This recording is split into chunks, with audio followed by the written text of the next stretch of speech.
Hey, welcome. In this video, I'm going to be showcasing the Chainsaw Man manga. This is of course the Japanese copies, and I do have here all that's been serialized as of now, which is volumes 1 to 11.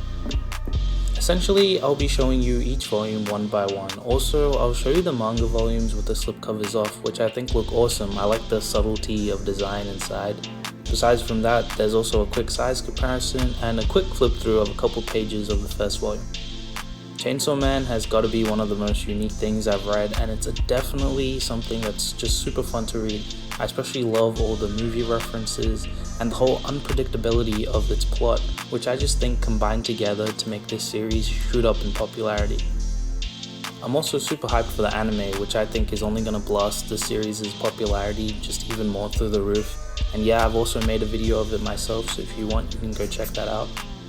In terms of physical manga, I think volume 5 has my favorite cover, and I really wish this manga included colored pages with its release, because of course those are always dope and they look way better than the grayscale versions.